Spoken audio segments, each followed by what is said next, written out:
As soon as Sam tells me we're live, we'll get going. Okay.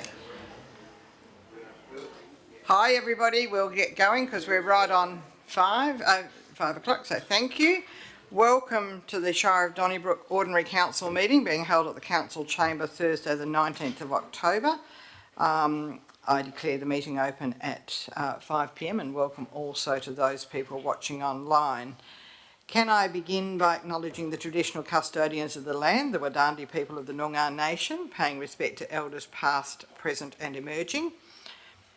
As I say, I've declared the meeting open and I'm welcoming everyone. I'm also to advise that the meeting is being live streamed and recorded in accordance with Council Policy EM/CP-2, and I'm also to further state the following: this meeting is being live streamed and digitally recorded in accordance with Council Policy. Members of the public are reminded that no other visual or audio recording of this meeting by any other means is allowed without the permission of the chairperson. Whilst every endeavour has been made to only record those who are actively participating in the meeting, loud comments or noises from the gallery may be picked up on the recording. Item 2, members present, myself as Commissioner, Kim Dolcidelli, Acting Chief Executive Officer, Ross Marshall, Director of Operations, Belinda Richards, Acting Director Corporate and Community. And have you done your CPA exam yet? Done, good. Okay, well done. Lauren Clifford, Acting Manager Executive Services, to Kim's left, and Samantha Farquhar, Administration Officer Executive Services, and welcome to everybody in the public gallery. 2.1, apologies, Ben Rose, Chief Executive Officer. 2.2, approved leave of absence, nil. 2.3, application for leave of absence, nil. Item 3, announcements from the presiding member. Good evening everyone. I think Kim did point out this is probably going to be the longest part of the meeting tonight, so my apologies in advance, but you've got a good deputation from Julianne to look forward to as well, so we can fight it out, Julianne. Good evening. It's hard to believe that tonight's meeting marks my last ordinary council meeting as Commissioner. When I swear in the new council laws at next week's special council meeting, I'll take great pleasure in handing over to a new Shire President and the start of what I anticipate will be a bright new chapter in terms of the Shire, so more on that later. I want to begin tonight by acknowledging the wonderful spirit in which this election campaign has been held. To the candidates and others, you should be incredibly proud of the candidates and the community more broadly for the positive way the campaign has been conducted, and I think this augurs really well for the future. Can I give special thanks to the Yabrup community, the Donnybrook Balingup Chamber of Commerce, the Balingup Progress Association and the Donnybrook Balingup Community Radio for providing opportunities for the candidates to present their cases for election, and well done to the candidates, because I think from, in nearly every event there were the great majority of the candidates, so I think that's great too. For those of you who might be watching online or in the gallery tonight, the time to have your say is almost over. If you've not posted your ballot paper in yet, it's too late for the post. However, you can deliver it before 6 p.m. on Saturday. Now, you can come into the Shire office between business hours tomorrow and then on Saturday from 8 a.m. to 6 p.m. at the council chamber here. When I last checked with Lauren, the participation rate was just on 34%, which is a great turnout, but I encourage you to make it even better.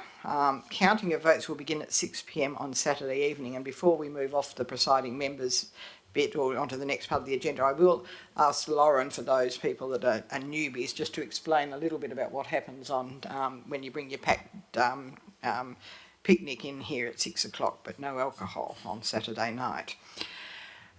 Next week will be a very significant week for our newly elected councillors. Once counting is done and dusted, which is expected to be by Sunday, we hope, at the latest, the new council will gather on Monday for a welcome briefing and induction. So a reminder to candidates that we've booked you up on Monday, or those of you that are elected. This is a full day affair designed to get the council off to the best possible start. Then on Thursday, a special meeting of councillors being called for the purpose of swearing in the new councillors and having them elect their president and deputy president. That's going to signal a return to a democratically elected council to lead the community through what I anticipate will be an exciting era. And I'll be available to offer whatever assistance is needed to help in the transition. So I think the way I've explained to the department, I'm more than happy to do whatever's needed to try and, for how little or how long as that takes, but I also don't want to get in the way. I commenced my role some 10 months ago, and shortly after we were challenged by some very significant bushfires. And with the incredibly hot and dry weather of late, I do want to urge everyone to make sure they're bushfire ready. That extends to having your bushfire action plan ready and having done the necessary work to reduce risk. Can I also remind everyone not to be complacent about their own safety? This includes appropriate clothing for firefighting, as well as being a bit more conscious more generally about day-to-day activities. There have been a couple of really nasty farm-related incidents in WA over the past couple of weeks, and during almost a decade I spent with WorkSafe, there was sometimes a bit too much complacency or making do in the agricultural sector.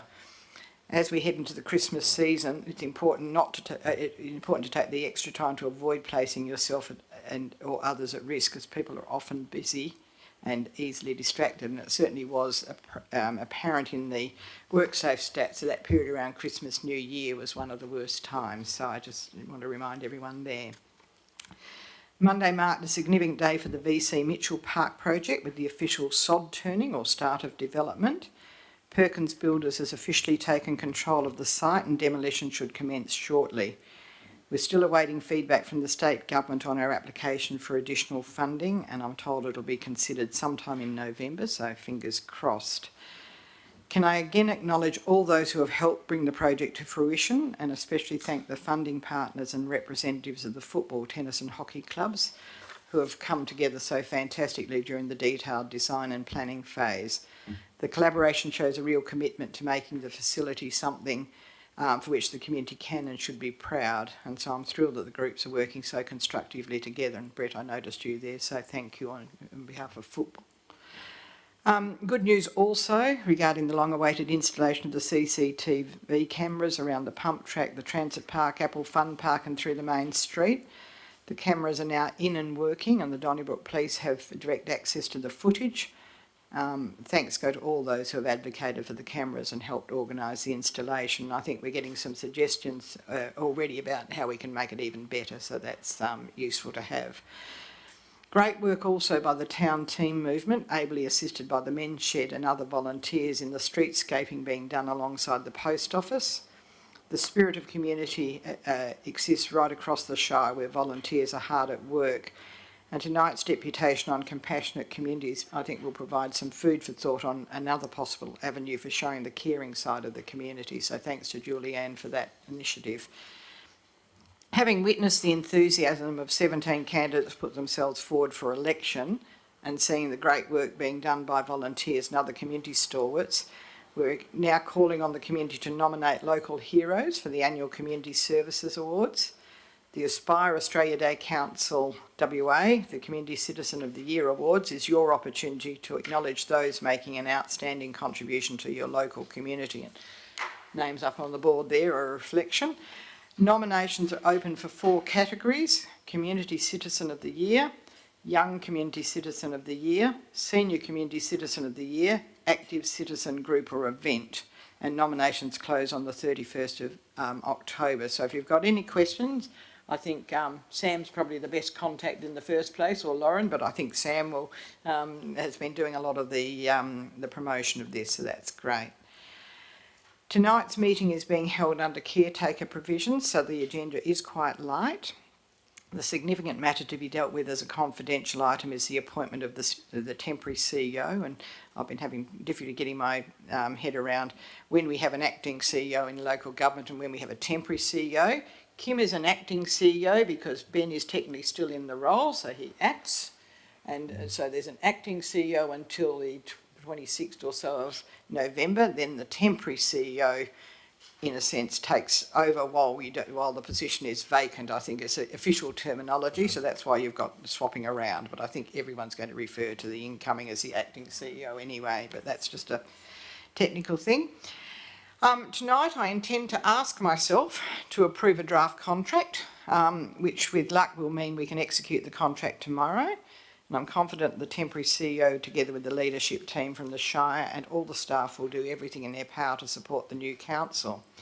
And I have had the consent of the proposed appointee. I'll be able to do the big reveal after the confidential item is dealt with and before the meeting is officially closed. So you've got a reason to hang around for a little bit tonight.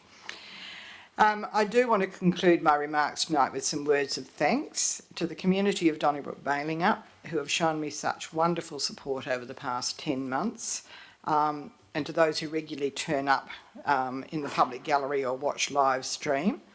It's great to see people taking an active interest in their local government. You won't always agree with the comments made or decisions taken, but that's democracy at work. As I said at one of the Meet the Candidates sessions, this role has been one of the highlights of my professional career and an absolute privilege. And while I'm hoping for great things for the new council, I'll be genuinely sad to conclude my term, so I'll continue to take an active interest in how you seize the opportunities ahead. And I think those opportunities are boundless if you're prepared to both create them, sponsor them and back them in. Finally, to the leadership team and staff at the Shire, I could not have wished for a more professional group of people to work with. The lines of a song, I get knocked down, but I get up again, can't remember who sang it or anything, spring to mind in terms of what you're asked to do in your roles on a regular basis. Not only do you get up again, but time and time again you look at ways to learn and make things better. This community is all the richer for your efforts, and I sincerely thank you. I am convinced you are really valued by the local community. Good luck to all of those who are contesting the election on Saturday. I have no doubt that for those of you who are successful, you'll have the goodwill and support of the broad community. And to those of you who may not get up, thank you for taking part in enabling people to have a genuine choice in the election. To the community more broadly, please support your new council. They are local people who are willing to give up their time and energy to make this community stronger. So thank you. Right, now, Lauren. I'm just going to scenario this thing here. At the Shire Chamber is open from 6 a.m. to 8 a.m. Not coming at 6. Sorry, 8 a.m. to 6 p.m. on Saturday. Come 6 p.m. the actual count starts. Do you want to just explain to people? And people are welcome to come in, but bearing in mind we have tables and various things in here, so it's a relatively small space. But do you just want to give a quick update on what happens?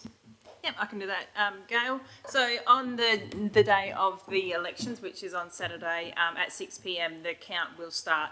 There'll be an area flagged off out the back there where candidates and family members and scrutineers can come in.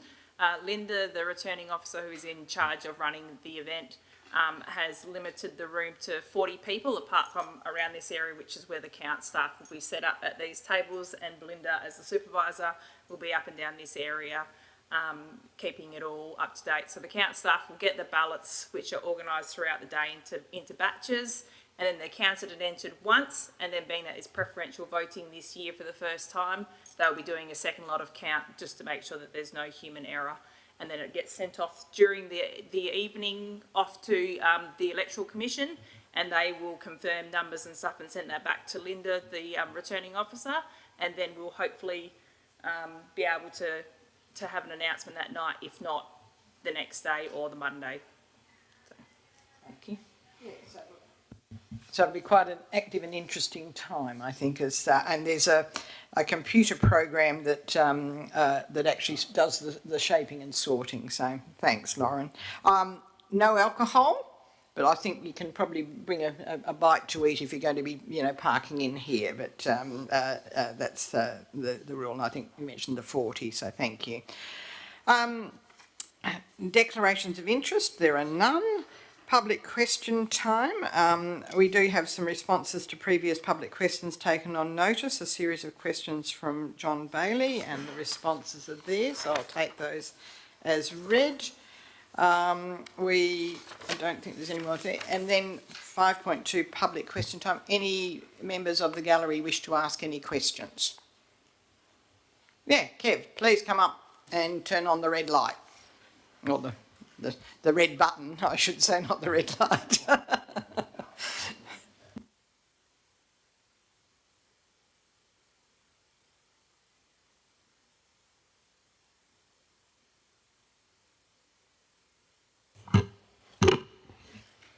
you want me to state my name and everything first? If I can just say Kev Johns from Collins Street in Donnybrook. So thanks. Welcome, Kev. Thank you. I probably want to say firstly that I'm glad we're finally going to have a council that hopefully is working for the community. And I know you and I have not always agreed, but at the end of the day, I think it's been a good result for the community. And my only hope is that the football club is not managed by the football club. Or, sorry, the entertainment centre is not managed by the football club. I'm not It'd be meant to be great letting to you make see- statements, but yes, It would be move great on. to see an independent board look after that position. I just want to, more tonight's not like asking questions, it's more like just some things that I've probably noticed around town that I think can probably be improved on. You know, I don't get a lot of time to spend, unfortunately, out at Kirrip and Balingup, but I've got friends that live in both areas, both in rural and the community areas, that are having a lot of problems with theft and crime. And it's a little bit similar to probably what happened in the area of Waroona going back maybe 5 years, who were having a really difficult time because the police station was understaffed. Our police station has 4 officers. If you take one of them that has holidays or annual leave or training or is sick, then you can see that we're left with the community with 1 officer in town sometimes. There have been times where I've taken it upon myself to deal with the problems that have occurred in Collins Street. And I think we're at a situation now where Collins Street, the park area, and the car park across the road from the park is actually a pretty safe place for most of the kids now. And there shouldn't be any more problems with drug dealing or any of that sort of things happening. I've actually going to have security covering the car park, or cameras covering the car park. There's a few blind spots with your cameras around town, which I've pointed out to one of the people on the board here, who knows where the blind spots are. And I've also sort of talked about putting signage at the entrance of both Donnybrook, Kirrop and Balingup, like Waroona, saying that the town is under CCTV surveillance. Because we don't have a massive police presence in between Donnybrook and Balingup or Bridgetown. And if someone has to respond to an incident in the main street of Donnybrook, like I did one night when a girl was nearly hit by a B-double, it takes the police 40 minutes plus to arrive. It was actually quicker for me to directly message the police officer to have him attend than it was to make the call to 000 or whatever the number was. And unfortunately she put herself into a state where someone had spiked a drink and she'd had a problem and was basically nearly struck by a truck on the road. I'll need you to move to the question, Kev, but the great, Mr Marshall has already highlighted to me I can around actually the, see that yeah. on page 14 that you're now actually liaising with Main Roads to some discretion. And it's really good that you've mentioned the stuff about the roads and Main Roads, because there's also this area here and the fire in particular, because the Upper Capel Road's due for a bridge replacement and is going to be closed between, I think it's November or December and March. It's actually like a really important road for access for the firefighters, and it's not a great time of year to actually change that bridge when you look at the problems that we have with bushfires. The other issue is that this area in particular relies on a lot of the tourism from the motorcycle riders that come down and use these roads down here to enjoy their bikes because they're twisty and curly and they make use of it and they spend money in bailing up at the cafes. Here in Donnybrook, the toy run that starts here on the 25th of November is going to be huge this year. So, like, you've got a very good presence of a lot of motorcycle riders that you don't use these roads, and it'd be probably a better idea to look at maybe replacing that particular bridge maybe in sort of probably May or April, when it's not such a fire risk, because that backs onto all the state forest out the back through Capel, which leads to the back of Kirrup, which leads all the way out to Boyana. So we have a bushfire come through there, and it's one area that hasn't been backburnt properly, and there's still plenty of loose tinder and stuff on the ground. So I think that's a really important thing that you're discussing with Main Roads. And for about the 50th time, like, I'd really like to ask about the speed signs for Collins Street. Like, the upgrade for Collins Street has been absolutely fantastic.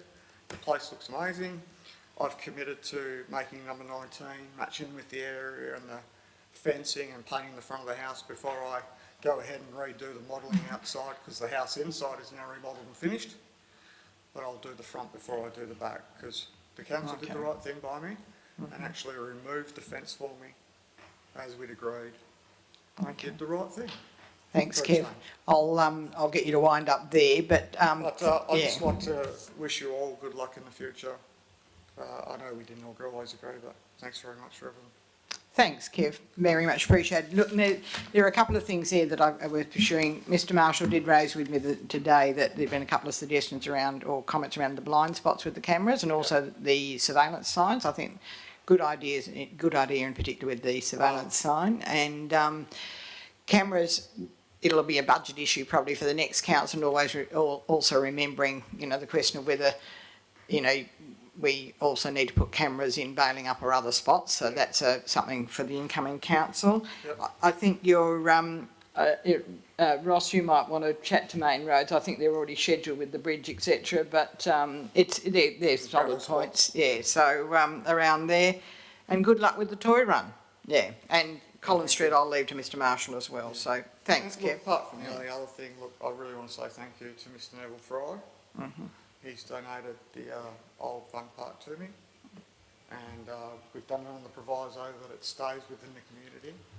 Myself and my jiu-jitsu team and the guys that are all part of our club that stick together, we're going to remodel it all, fix it up, replace it. We'll offer some of it back to you guys to put some of the chairs back around town. We've got a disabled kid who's going to take some of the disabled equipment already. So, it'll all stay within the community and it'll all get repurposed. Nothing will actually go to waste. Thanks, Kev. That's good to see because it's sitting in the yard there. We'll have to obviously be mindful of meeting standards, but that's something that It will only be installed on private property. Yeah. If you want to have a look at any of the stuff that we're prepared to donate back to you, and when we'll offer it to you, you can have a look at it and you can accept it or not, and then we'll Thank move you. on to the next charity. Thanks, and thanks to Mr. Fry, and thanks also to Thanks Ross. to Ross for Yeah, helping us with Ross. I was going to say Ross. I think went and negotiated that too. So thank you. Thank you very much. And I appreciate the work that Ross does as well. All right. Thank you. If you turn off your mic, we'll move on. Thanks. Fantastic. Any other questions from the floor? Okay, we shall move on. We have no, in terms of presentations, no petitions under 6.1, no presentations under 6.2, but we are pleased to welcome Julianne Hilbers to talk to us about compassionate communities under 6.3. So, Julianne, again, wherever you're comfortable. And the information is in the attachments as well. Thank you for the opportunity to present one last time. Firstly, I'd like to acknowledge that we're on Noongar Boodja and pay my respects to the traditional custodians, the Kanayang and the Wadandi peoples, and the elders past, present and emerging. Compassionate communities. I think we're very much sitting in a compassionate community in Donnybrook, I'm pleased to say, because I live in Yabberup and I know our community. And I know out at Yabberup I certainly have had that experience. But I'm also involved in the Southwest Compassionate Communities Network, which is I suppose, part of a global movement that really acknowledges that the role that everyday people can play in the care and support of each other as we age and as we die. Because as we know, we all have that journey, we all live and we all die, and we frequently and often are touched by the challenges of whether it's illness, death or grief, and everything that surrounds that. That's very much present in our lives and in our communities. Compassionate community is very much about us being present and being able to support each other in that we can have those conversations and that we actually know how to support each other along the way. I suppose why that's important, it's probably pretty obvious, but we do know that not everyone feels supported. When we actually start to actually take a focus on it and put that lens around things, we know that we can actually support people and their carers to actually feel supported and connected. We know that we can actually look at increasing the equity of services. It's a very powerful time in people's life to support each other around that caring and dying and grieving.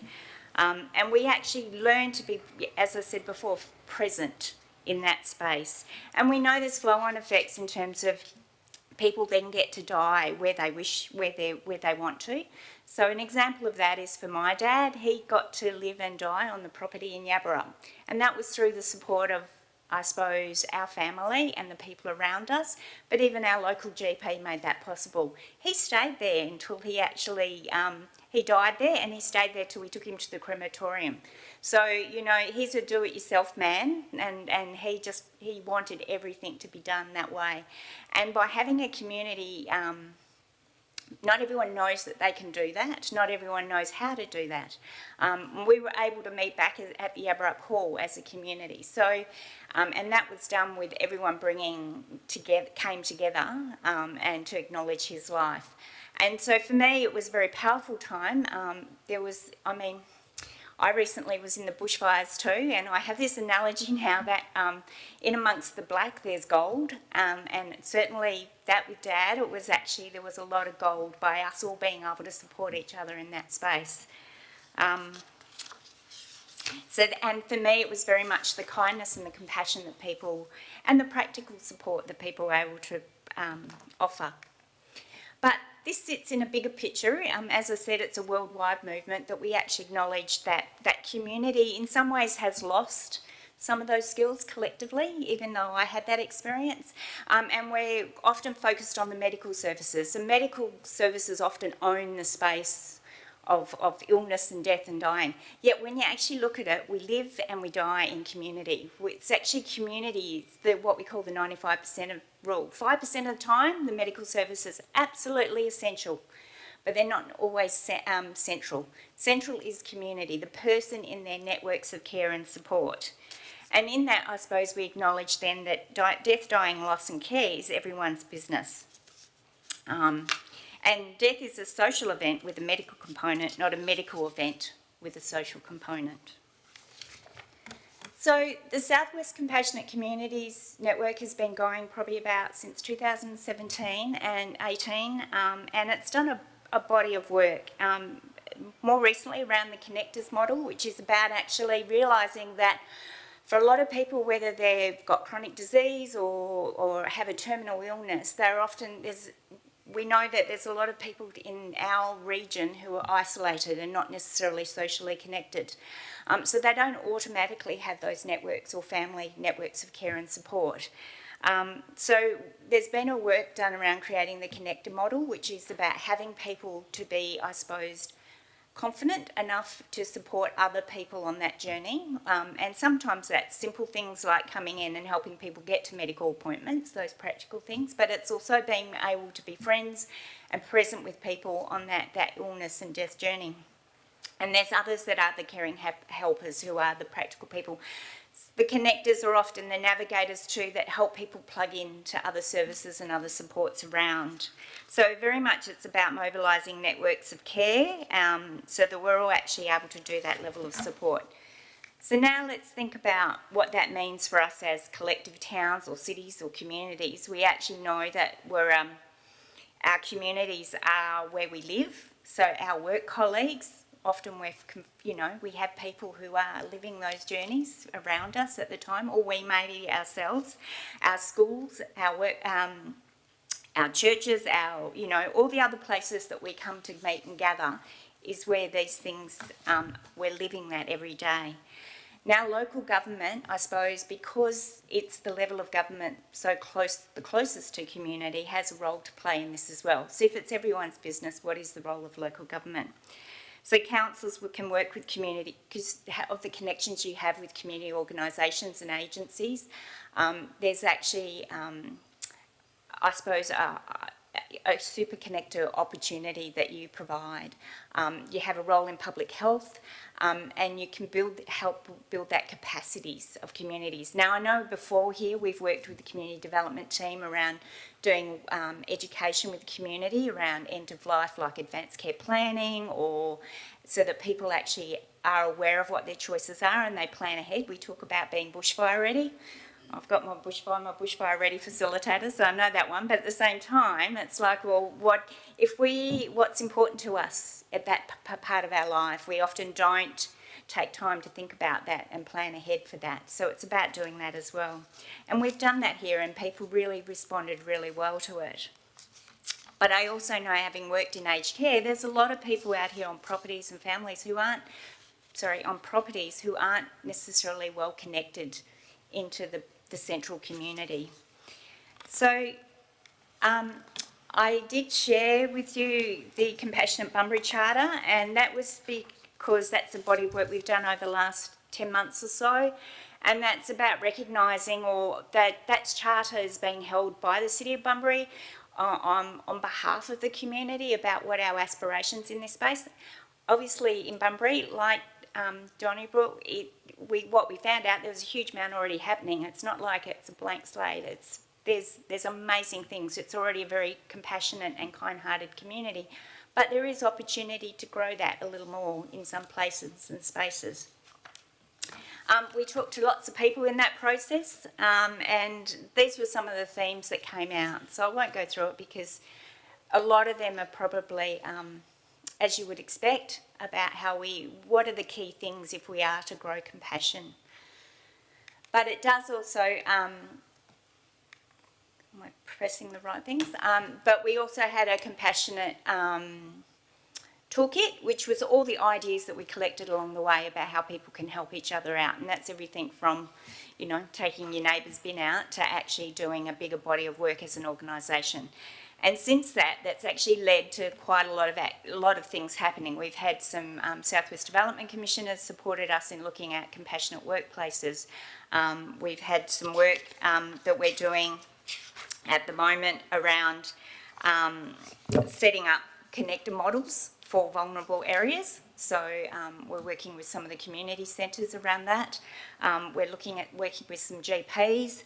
And a real practical thing, last week we got a cooling blanket. Now, I don't know if you know about that, but in our summer, if you haven't got some means of keeping a body cold, you don't even have that option of staying home. But culturally, or just even for some communities, people want to keep people at home. So there's lots of layers that this can actually sit within, whether it's about us being socially connected or us about having the ability to be what we would call death literate and being able to support each other in this space. I acknowledge that we're in a caretaker period, but the opportunity was provided to just introduce this idea, and I would look forward to speaking to the councillors, future councillors in this space, and Susie in her role, about what those opportunities for partnering around this might be, because for me, doing this work elsewhere, I'd really love to see this work also happening in my community as well. So thank you for the opportunity. Thank you, Julian. And look, I just commend you on the work that you've done, because I think it is a space that none of us is particularly good at often, and it's much needed. And it, to my mind, and I'll throw it to and certainly introduce it to the new council, but to my mind, this is the sort of community where that model, I think, can work really well. And it builds on what we've been trying to do, particularly over the last 12 months. So, Susie, I think you've been quite engaged too, so thank you for your support there. And thank you, Julian. Thank you. Yeah. Okay. Now, move on to confirmation of the minutes. Item 7, the ordinary meeting of council, or the Commissioner on the 27th of September. And I'm being asked to confirm that the minutes from the ordinary meeting of council held on the 27th be confirmed as a true and accurate record, and I'm happy to move and carry that. There have been no, under 7.2, no special meetings of council. Item 8, no reports of committees. Item 9, no report from the Director of Operations. I think he's been a bit busy on VC Mitchell and a few other things. 9.2, Director Corporate and Community. We do have the accounts for payment, 9.2.1, and the schedule is presented for public information at attachment 9.2.1 bracket 1. And then 9.2.2, the monthly financial report for August 2023, attached at item 9.2.2 bracket 1. The recommendation is that the monthly financial report for the period ended August 2023 be received, and I'm going to disappoint Belinda greatly by saying I've got no questions of you, Belinda, and I'm not going to ask you anything to prove your knowledge, but I shall move and carry that, so thank you. Or actually just, be received, I receive it. Item 9.2.3, budget amendments. We do have a few what I would call tidy-ups in terms of things coming in that we need to deal with in terms of the budget. So we've actually had some, we've been fortunate to pick up a grant for the Baling Up Progress Association's emergency management plan in terms of the provision of a portable generator, and the Senior Community Engagement Officer, which is that you, Susie? Yes, well done. Successfully applied for a grant of $10,000, excluding GST, to be utilised to purchase the generator for the above project.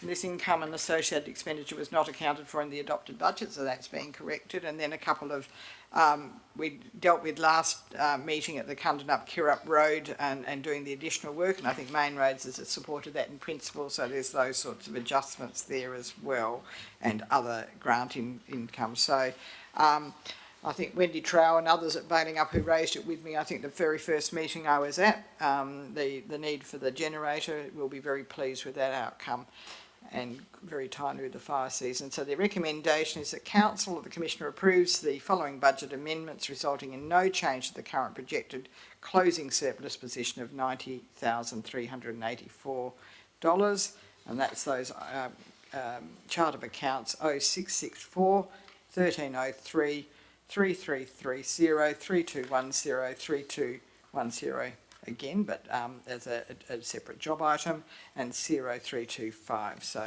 thank you for that. Okay, there are no reports. Oh, sorry, what have I? Oh, I have to move and carry it. Sorry, yes, I move and carry that. Sorry, I am getting a bit ahead of myself. 9.3, Chief Executive Officer. Nothing in particular at this point. Madam Commissioner, no, there's no formal report as such, but I would ask for your indulgence. I just have a few words that I'd like to say at the meeting. I don't know if I'm going to indulge you. With your approval? With approval, thank you. Thank you, Commissioner. And that's certainly something that I think we've all come to understand with Gail, and I'll refer to you as Gail, if I may, is that Gail quite happily indulges and allows people to be able to speak, and she listens. So, look, in December 2022, the then local government minister John Kerry appointed Miss Gail McGowan as the Commissioner for the Shire of Donnybrook Baling Up. Naturally, this decision sparked interest in our community and indeed our administration team as we contemplated the implications of this appointment. Gail, throughout your tenure as Commissioner, you have consistently demonstrated a profound sense of responsibility and genuine commitment to enhancing the quality of life within the Shire of Donnybrook Baling Up for all of its residences.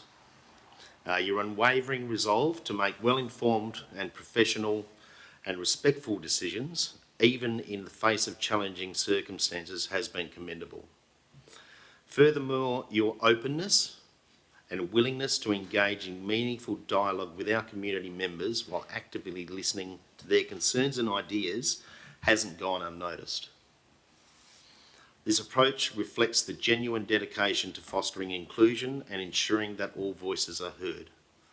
And, you know, personally for me, it's meant an awful lot in the way that you have approached our community, and I couldn't say enough about that.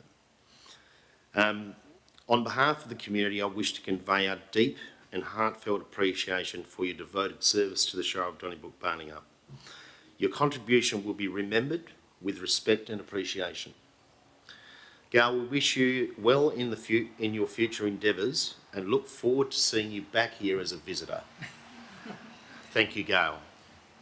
Thank you very much, Kim. And as I said before, it's been an absolute privilege, and I certainly hope that the only role I come back here in the future is as a visitor, and I'm going to hold the community accountable for that, so thank you. So thanks, Kim.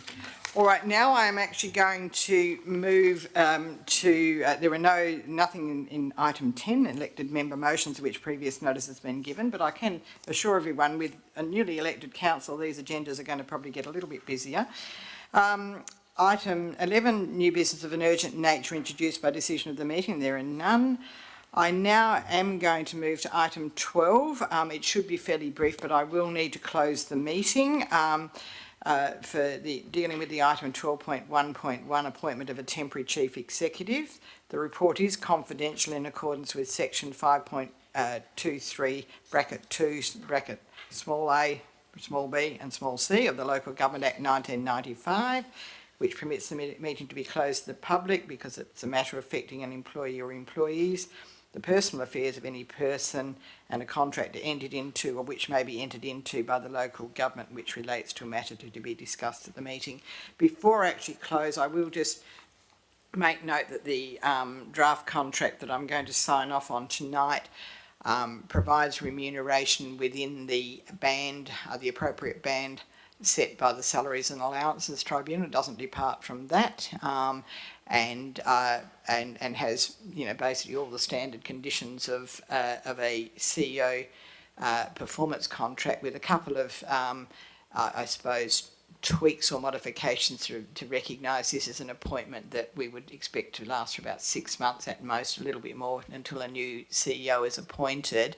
So the conditions around performance review and performance appraisal will only kick in a formal sense if the appointment exceeds 6 months, because it's, you know, in that sense. But the new council will have the right to give 1 month's notice to terminate the arrangement, and that's at the request of the individual. And I think probably they're the main sort of things there. So there's nothing sort of different to any normal provisions in there. So on that basis, I'm going to close the meeting while I deal with that matter, and then reopen it to give you a bit of an update on who's available. Yeah. Okay, thank you. Yeah. No, Kev, I better not at this stage. Towards the end, I'll see how indulgent I am.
I'll now declare the meeting reopened.